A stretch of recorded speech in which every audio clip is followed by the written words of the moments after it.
Hi friends, welcome to the latest episode of the Nationalist View, and we have with us a very special guest, Shri NC Bipindra ji. Bipindra ji, most welcome, and thank you so much for taking out time from your busy schedule. And Bipindra ji has been a veteran journalist and commentator, strategic affairs analyst. He has worked with leading international news agencies and prominent media organizations at senior positions, and he also runs a think tank called Law and Society Alliance. He's a founder of that, and he has been a regular contributor to a number of prominent national and international journals and media platforms. And he regularly comments on strategic and national affairs. So, Bipindra ji, welcome once again. And today we are discussing the uh, SCO meet, the Shanghai Corporation meet, or Shanghai Cooperation Organization meet, which is going to be held in Islamabad in Pakistan on 15th and 16th. So, but there has been a lot of talk about the given the security situation in Pakistan. So will Pakistan be able to, ensure the safety of foreign delegates because a large number of foreign dignitaries are going to come for this meet? Thank you, Arun. It's a pleasure to be on the Nationalist Group, and it's a very important topic that you have chosen today. And I'm not saying it just for the sake of giving you some compliments, but it's a truly, genuinely important topic that you have chosen. The reason for your question is probably because there are certain situations that have emerged in Pakistan in the recent days, and that they are not they don't portend really well for the SCO summit that is going to be happening in Pakistan on October 15 and 16 of this year. Just another couple of days time. So if you look at the situation in Pakistan today, if you, go through all the media reports and what's happening there, and also some, friends in Pakistan keep conversing with me on what is the situation there. You find that the Pakistan government has imposed uh, an holiday, a forced holiday for all people in Islamabad on for 3 days. That is tomorrow, day after tomorrow, and the day after. That is for 3 days from starting tomorrow. That is 14th of October. So uh, uh, I will just take our readers back to the 2023 G20 summit that happened in New Delhi. Was there any holiday announced in New Delhi at that time? The answer obviously is no, because we were all working very hard during the G20 summit days that happened in November 2023. So when a government has to declare a forced holiday for its residents, for its citizens, then it is an indicator that there is a real problem within Pakistan as far as security is concerned. So there are two types of security problems that the Pakistan is facing at this point in time. Government in particular is facing. One is the terror attacks that have been going on, or rather, some of them are terror attacks, some of them are, some critical freedom movements that are happening in various parts of Pakistan today, where the nationalists are waging an armed struggle against the Pakistan government's occupation of those territories, which I'm obviously referring to Balochistan and uh, you know, uh, uh, uh, the Gilgit-Baltistan region and the Pakistan occupied Kashmir region. There are real trouble going on. Some armed struggles also going on in the regions. So there have been some critical terror attacks that have happened in the recent days. If you remember, I think there was an attack that happened recently where the One was in the Chinese Karachi airport, the blast. in Karachi, correct, blasted the Karachi near the Karachi airport where I think 2 or 3 Chinese nationals were killed, And and 85 it was kg a of explosive explosive was was used. blown up. So Absolutely, imagine bringing that kind of explosive near the airport. which is considered to be high security zone. So as you were rightly high mentioning, security zone, obviously. So obviously there was an attack in Karachi that happened. That is one indicator of how the situation is. So anything can happen anytime in Pakistan. So the security situation is so fluid that the government of Pakistan does not have any control. The Sabah Sharif government does not really have any control with the security of the nation itself in the first place. Number one. Number two, there is a political, threat to the SCO summit that is going to happen, where the party workers of PTI, Pakistan Tehreek Insaf, which is Imran Khan's political party, they are protesting against him being in jail, and they have continuously been protesting. September end, there was a major protest in Islamabad and across the country, and again there was two more protests that have happened in between October 1 and today is October 13 that we're talking. So there have been massive protests that are going on. So when the SCO summit is happening, and if the political workers of Imran Khan, in their anger, storm the SCO venue, will Pakistan government and its security forces, the police and the armed forces, be able to resist and stop these protesters from entering the venue? That's a major question that has happened.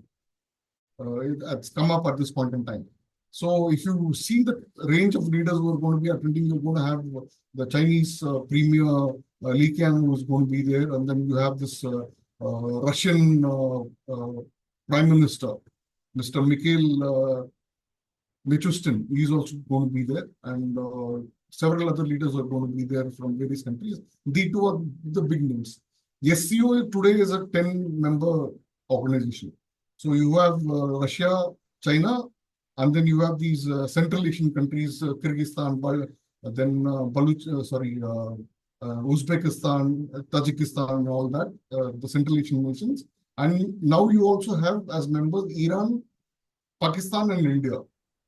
And of course, Belarus has recently joined the membership. So there are about 10 nations which are there, and about another 14 nations which are basically contact nations, sort of dialogue nation sort of thing, and some few observer nations are also there, 2 or 3 observer nations. So it's a huge gathering at this point in time, and a very huge diplomatic gathering that is happening, and it's a very vital event for Pakistan. Please remember, I think your audience, your viewers should know that it's a big diplomatic event, just like the G20 event that happened in Delhi.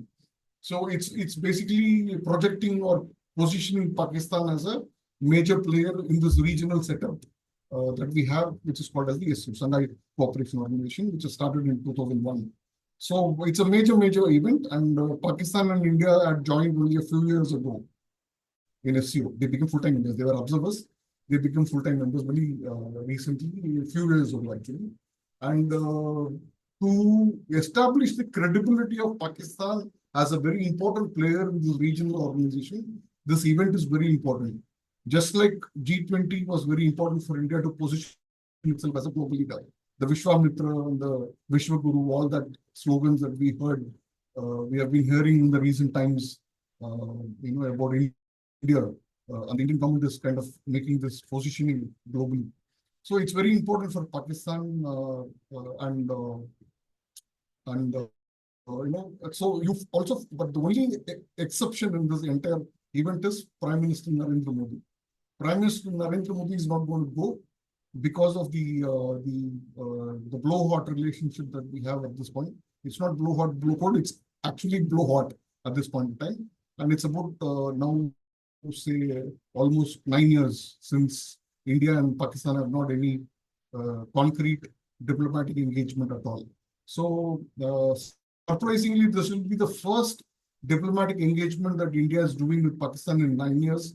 The last visit was of Prime Minister Narendra Modi, an unscheduled, unfixed meeting when he landed in Lahore to attend Prime Minister Nawaz Sharif's family event. So that was the last diplomatic engagement that happened, but that was also not official. The official engagement, last engagement, was of Sushma Swaraj when she was the Minister of External Affairs of India.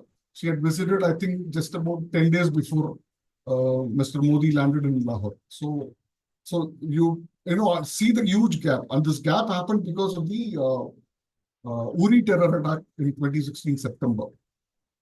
And I think since then India has stopped any engagement. And also, if you recall, in the same year, 2016 November, there was a SAARC summit that was supposed to happen in in one of the cities in, I think, Lahore in Pakistan.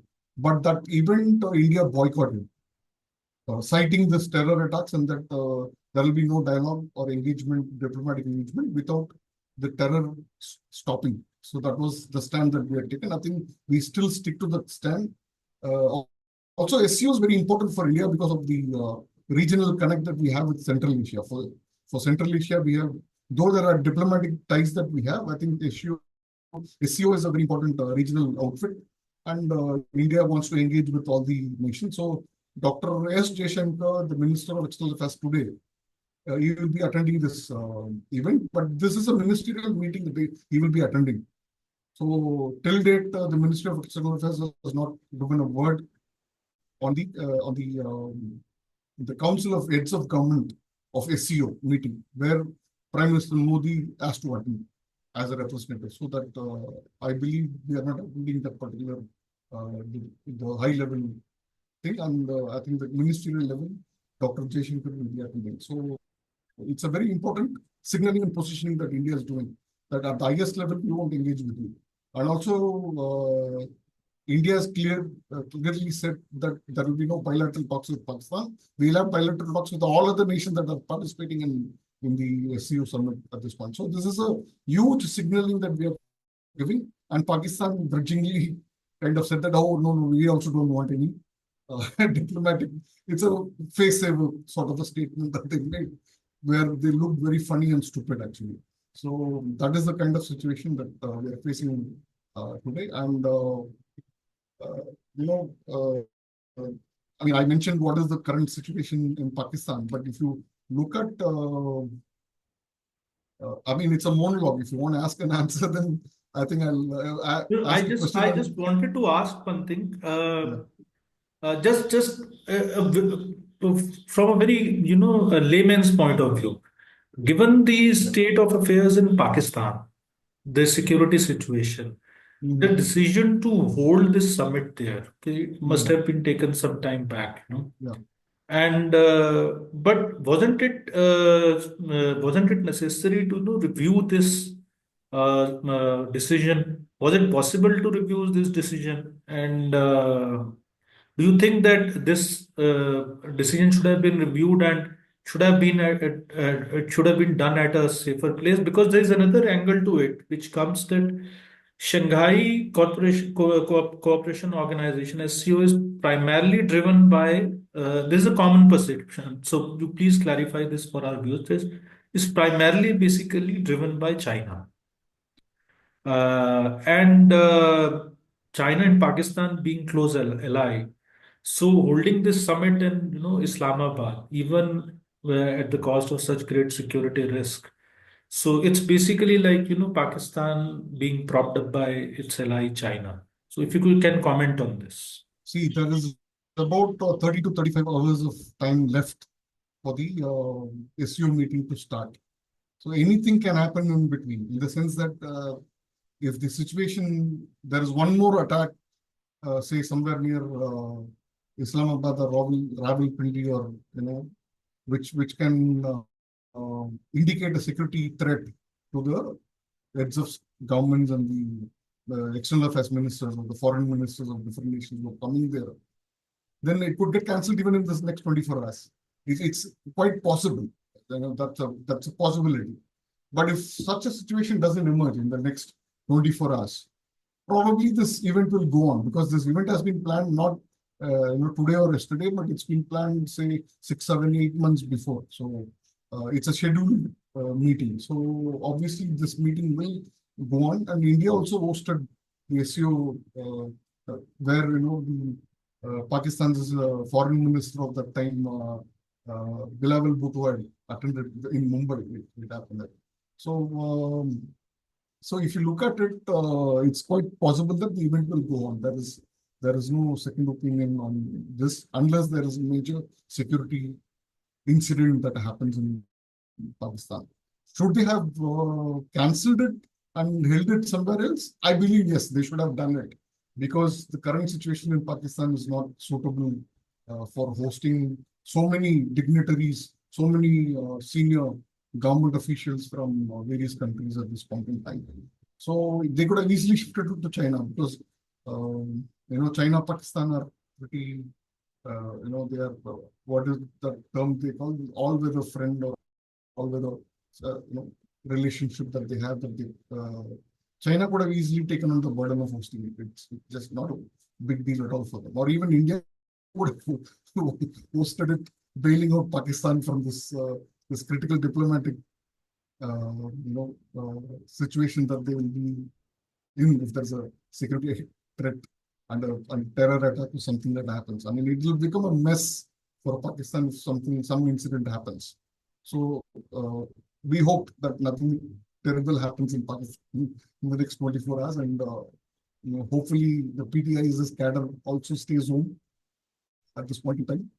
It's a good holiday season for all of them, 3 days of holiday. And if you just extend it by one more day, a couple of more days, then it becomes a weekend. So they should enjoy a 10-day holiday and be happy with that. So, but the point is, it is a major concern at this point in time. So let's hope everything. And primarily, I am concerned as an Indian, because my external affairs minister is going to be there in Islamabad, in Pakistan at this point in time. What else is event? So that is one aspect.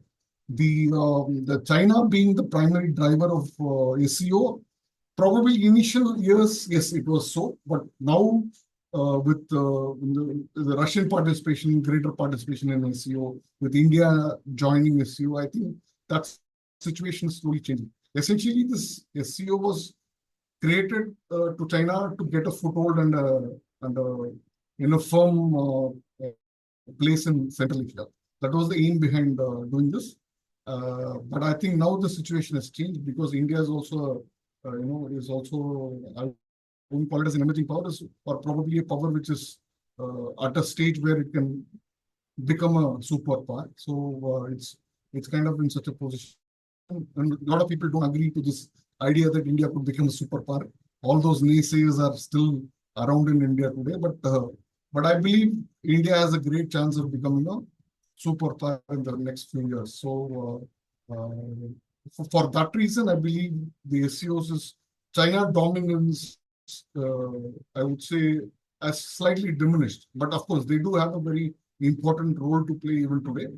But the kind of the driver role that they had has kind of diminished at this point in time, and primarily because of Russia and India kind of putting their foot on many issues within SCO at this point in time. So that is the kind of situation we are facing or looking at as far as SCO is concerned. It's SCO is not SARC, where India is the what do you call it as I won't call it's big brother is not the right term, or essentially in India, which is a very culturally strong nation, we have this family system where an elder in the family kind of takes care of the wellness and well-being of everybody in the family. Like they don't look at their brothers and sisters as enemies. They kind of look at them as a fatherly manner, and they take care of their brothers and sisters. That's the Indian culture. So I think SARC, India plays such a role. But in SCO, China essentially doesn't play that kind of a role. China floated the SCO in its self-interest for capturing the Central Asian market and getting the influence in Central Asia and all that. So that kind of there is a differentiator between the two organizations essentially. Will end up this conversation with the last question, which is, you can say, kind of a wild conspiracy theories which go around. But the Pakistani deep states, of course, especially in authoritarian regimes, so they work in strange ways. No, if something happens during the SCO summit, and let's say that a security breach happens or some terror incident happens, or which affects the foreign dignitaries in some way, so that would provide an ideal opportunity for the security establishment there to literally take over the regime, because that would mean basically then the whole world, then the whole world will reject, the Shehbaz Sharif regime.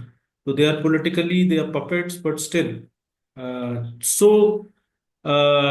we know that there are in Pakistan, especially with ISI, and then there are deep state within deep state and wheels within wheels, and they work independently. And when somebody tries to pinpoint, then they say, "Though these are non-state actors." So nobody even knows, who are non-state actors, who are state actors. So the lines are pretty blurred.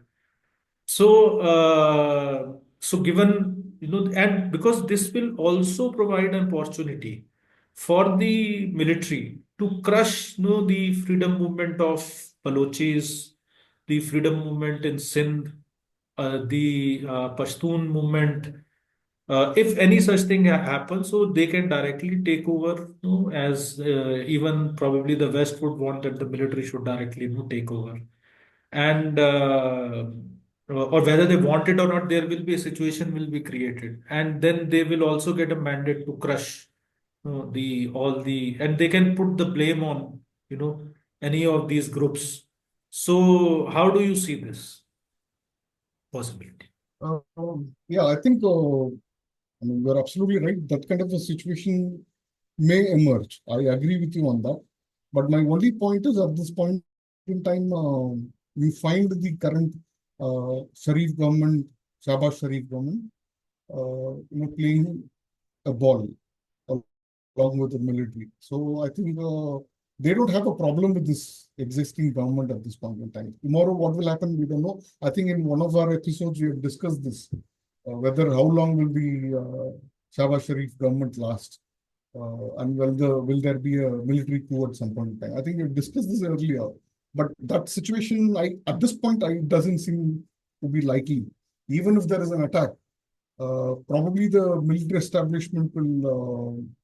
I mean, it's easy, no? The military doesn't take the blame for a security breach that happens. So it is the easiest thing to do for the military to wash his hands off and say that it's the civilian government. So now we will do forceful action at someone and to gain legitimacy and credibility for itself. At this point in time, the military's image is at its lowest. We all know about it. And particularly the opposition parties are completely, Imran Khan's party is completely against the military at this point in time. So also if get the civilian government which is pally with you out, tomorrow if say few months later or a few years later, you have to hold an election, this government will not come back.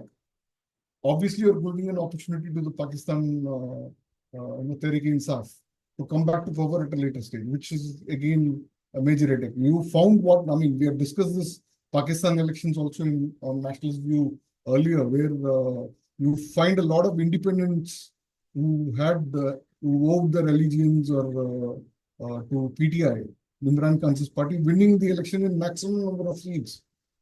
Of course, the government or the military played its trick, the election commission played its tricks and ensured that none of these independents are identified as a group. So because of which the PDI could not become the largest party and form the government. But most of them, I think almost 90 of the 99 of the candidates, 90, it's somewhere in the 90s numbers. They all were PTI independent, PTI, background independence. So I think that situation play out if an election is held after a military coup or a military takeover of the Pakistan establishment. So that the military may not want to happen because they have already burned their fingers once in the previous elections.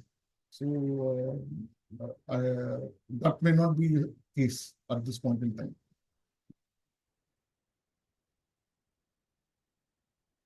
I'm not able to. Thank you very much, Bipindra. So we'll end our conversation. We'll end our conversation here, and we'll be back soon with another episode, and we'll keep tracking this SCO summit also, and we'll bring you the updates with hopefully if Bipindra ji can find again Yeah, time for certainly. us, and then we'll have a discussion on this. Thank you once again, Bipindra ji, for being with us and taking out time for your busy schedule. And to our viewers, if you like the video, please share it, like it, and channel. You can subscribe the channel also. And thank you very much for watching. Namaskar. Namaskar.